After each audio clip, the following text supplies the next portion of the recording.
Hi guys, it's Tara and welcome back to Crafting with Curly Cues. So I can't quite seem to keep my hands off of this fabulous new Lawn Fawn release. So today I'm going to be playing with the So Smooth stamp set, and I'm going to create this really fun, simple card that came together really quickly that you could totally make a whole bunch of if you wanted to, and it would be nice and easy. So I am starting with some Tim Holtz Distress watercolor cardstock, and I am going to be doing a distressing background using some emboss resist. So that So Smooth stamp set has about 800 little images that you can use to build adorable scenes. And I'm not gonna lie, before I started, I had this whole idea in my head using the blender and all this good stuff, and then literally got my stuff out and looked at that stamp set and was like, complete 180 on my design. So I'm not even going to touch the blender. So I am going to start with this adorable little drink umbrella, and I am going to use some Versamark ink. I prepped my surface with my embossing Magic Buddy there to make sure that there was no static, so my embossing powder doesn't go where I don't want it to. And I am just stamping this little drink umbrella all over this background. So we're going to do a little emboss resist. So I'm going to get these all on here. Then I'm going to emboss them in that really pretty Stampendous Kaleidoscope embossing powder. And this is a clear embossing powder that has some iridescent glitter in it. So it's totally clear, but it's got that just enough sparkle and shine in there to add just a little extra something. So it's the kind of embossing powder that you don't just use on any project, just because it doesn't go with everything, and it's not a super fine detail one, so it's kind of hard to use on really small sentiments and stuff. But every now and again, it's like you just have this project in your mind and you're like, you know what I need? I need some glittery embossing powder. That's what I need. And that was what I needed in this here today. We're going to go with the totally like tropical drink rainbow fun extravaganza. So that's what's happening here. So now that I've got that whole surface covered, or I'm almost done here covering that surface, I'm kind of applying the embossing powder as I go. I apologize. I know on the camera you totally can't see anything of what I'm doing. Like, I promise you those little umbrellas are on that piece of paper.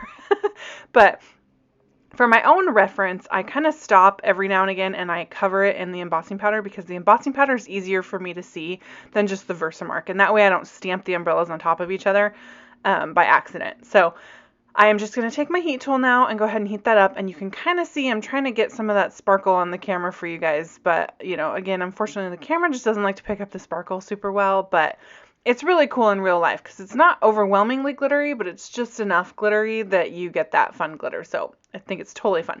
So now I'm going to do like a really fabulous rainbow in all these really fabulous distressing colors, and these are pretty much like, if I'm going to do a distressing rainbow, this is my go-to. I don't tend to do like a traditional like red. I want pink in just about every card that I make. And I love these colors. So I'm doing picked raspberry, spiced marmalade, mustard seed, twisted citron, which has become probably my favorite distress ink, which is totally crazy because again, pink is like my thing. But anyway, twisted citron, peacock feathers, and seedless preserves. So I love this combo. Like, look how amazingly tropical and phenomenal that rainbow is. So I'm doing a diagonal rainbow because I'm entering this in the Kilter Lawnscaping challenge. Just because it's going on right now, and I might as well if I'm going to be making a Lawn Fawn card, right? And you can totally see how those umbrellas pop out against the background. I think it looks super cool. And then, of course, in real life, you have that little bit of glitz on there also with the iridescent embossing powder. So now I've got my distress sprayer, and I'm doing little half squeezes. And when you do little half squeezes on your distress sprayer, you get bigger water blobbies. And that's kind of what I wanted, was a little bit of a bigger water blobby look. Is that the technical term? I'm sure Tim Holtz like uses that when he's describing the distress sprayer. Like, this is how you get water blobbies. But anyway, this is my picket fence distress spray, and I'm just using some of that and flicking it over the top just to add a little bit of white splatters in addition to the water blobbies. And then I'm going to set that whole panel aside and let it dry. On that distress spray, just FYI, you want to shake the heck out of those things before you use them. Like, they really have to be good and shaken up, or you don't get opaque white drops. You get kind of more of a thin drop, and that was not what I was going for. So while my background panel dries, I'm going to work on my little focal images here. So I'm going to use the little cocktail cup, and at first I was going to try and stamp all this at once, but then I was like, why am I doing that when I can just cut it all out together?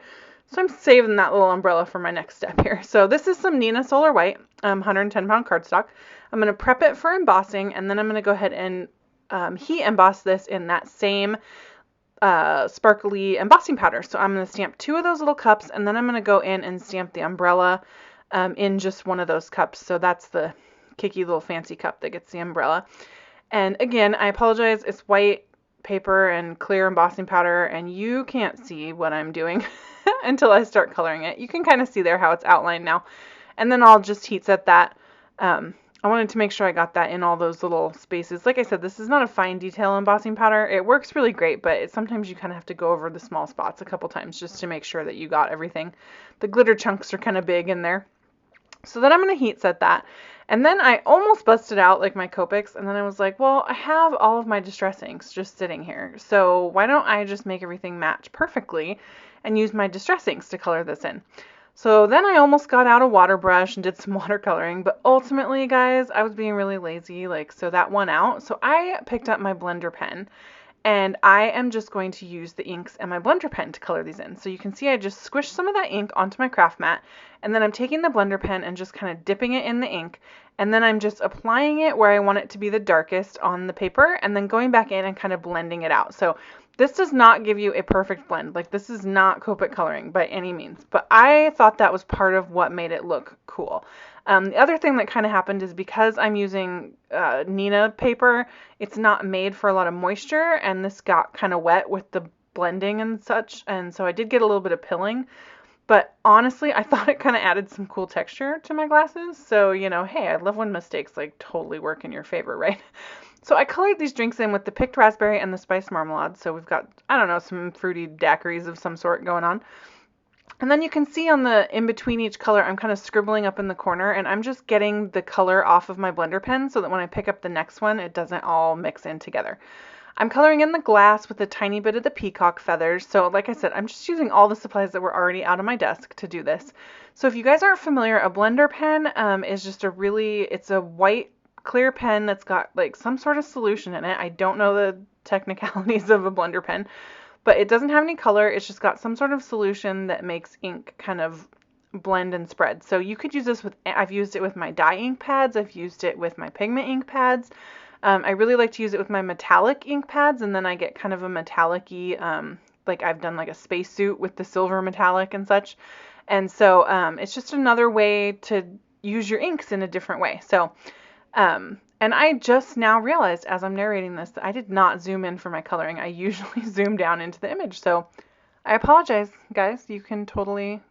Fortunately, you can see it from up here, but I totally realized that I forgot to do that. This was when I went to upload this video, I'm not even kidding, there were 7 video clips because I kept getting interrupted and I would have to stop the video and I'd only get 2 minutes per clip. So I was all kinds of distracted. So anyway, I fussy cut those out right up to the edge of that embossing and have those 2 separate cups ready to go for my project. So then off camera, I did some die cutting. I cut my panel with the Avery L Wonky Stitches rectangle. So you can see it's kind of got some wonky stitching around the edge now. And it's slightly smaller than the front of an A2 card base. And then I used the Lawn Fawn Scripty Cheers die and some Neenah Solar White, and I cut that out 5 times. And I did that because I'm going to be doing some stacking to add some dimension to this sentiment.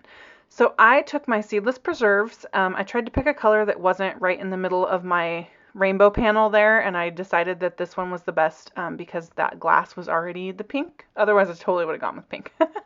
And I kind of distressed just one of those sentiments on the bottom for an ombre look. And then I'm taking my Versamark pad, and I am just going to Versamark the heck out of that sentiment. I'm just going to put Versamark all over it. I'm going to snag it with my little tiny tweezers there, and then I'm going to use that same glittery clear embossing powder and just coat this whole sentiment in that embossing powder. So what I'm doing is just kind of making everything cohesive. So now the sentiment's going to match all the stamping in the background and on the cups, and it's all going to be shiny and glittery and happy and cheerful and tropical and exciting. And that was the whole point. So now I'm just melting all of that embossing powder on top of this sentiment, and I think it turned out super cool. I love the look of it a lot. It kind of made the purple a little bit darker and more distinct, and then it made it super glittery. Again, you totally can't tell on the video, and I'm so sorry for that. But in real life, this is quite the glittery sentiment here.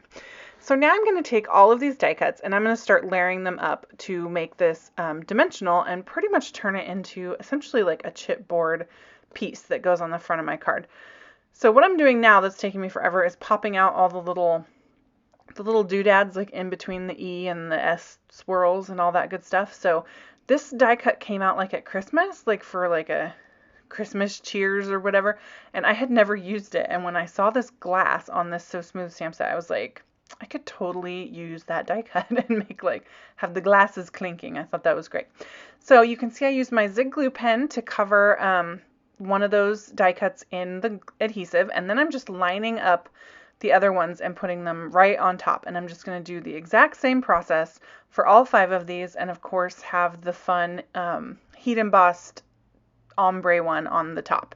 So it's exactly the same process. The die cut wants to line up. It's not super hard because it's all the same. So it just wants to go where it wants to go. So that's really nice.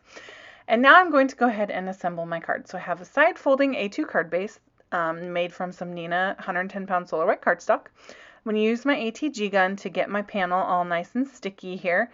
This Tim Holtz watercolor cardstock is pretty great. It's not super warped at all. And I mean, I put all kinds of ink. I did water splatters. And it held up really well. So I think that's really nice. Some cardstocks will warp really bad under that kind of pressure.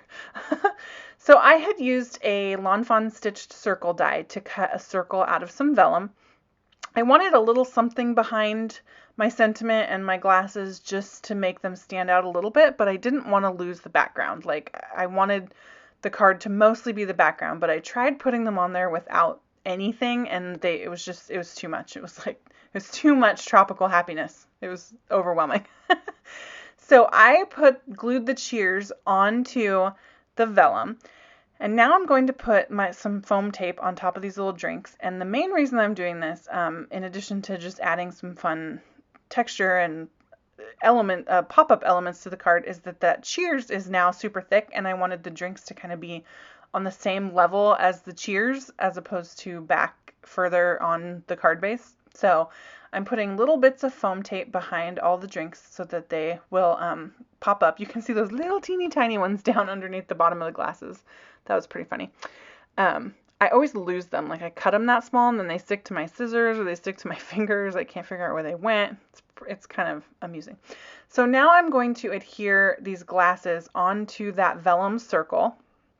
I didn't like where I put that one, so I kind of peeled it up. I don't ever push really hard until I'm like totally sure that things are where I want them. So I'm making those 2 glasses clink, and everything is now just stuck to the vellum. And that way I can pick it up and put my adhesive on the back only behind where those elements are so that you can't see it through the front of the vellum. So I wanted to make sure I did all that before I glued the vellum down so that I knew exactly where I could put that adhesive and not have it shine through onto the front. So now the card could totally be done if you wanted it to. It looks great. It's got all this shine from the heat embossing, and I love the dimension you get in those glasses from the blending with the blender pen. I think it looks super cool. But you guys know me, I gotta add more. I can't just leave well enough alone. So first I'm going to come in with some little jewels these are from the Little Things by Lucy's Cards, Lucy Abrams. These are so cool. You guys probably know she makes fabulous, like beyond fabulous shaker mixes of sequins to go like in shaker cards, but these little jewels are new in her shop, and there's these iridescent-y ones, and then there's some pink kind of coral colored ones and some blue ones, and I totally had to have like all of them.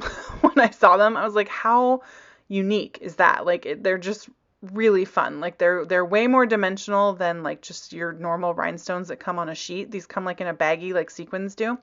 And then they have all those different sizes. They're just fabulous. Like, and they rainbow like the colors when the light goes through them. I'm gushing now, but it's worth it. Trust me. And then I wasn't quite done yet. I wanted those glasses to look like glass. So I had to take my glossy accents and put glossy accents over the top of the entire glass area here. And so I'm going to do that for both of these drinks, just so that you get that shine when the light hits them, because they are supposed to be glasses. I don't know about you guys, I tried having a precision tip on my glossy accents, and it was even the one made by Ranger that's made for glossy accents, and I could not keep it from clogging. Like, even though it comes with the kind of like needle tip that goes down inside that's supposed to prevent the clogging, mine clogged all the time, so I finally just chucked it and went back to the normal glossy accent bottle. But you can see how pretty those jewels are and all the shine you get from the glossy accents. I went ahead and stamped another cup on the inside just to have something to tie it in on the inside. But there is a nice close-up. There you can see the glitter on the sentiment and all that embossing powder. So thank you guys so much for watching. All the supplies that I used are listed below, as well as over at my blog. If you enjoyed this video, please hit subscribe and leave me a comment. I'd love to hear from you guys. Check out the description box below for more crafty inspiration. I'm also going to link to the Lawnscaping challenge down there and to join me on Facebook, Pinterest, and Instagram. Thanks, guys. Bye.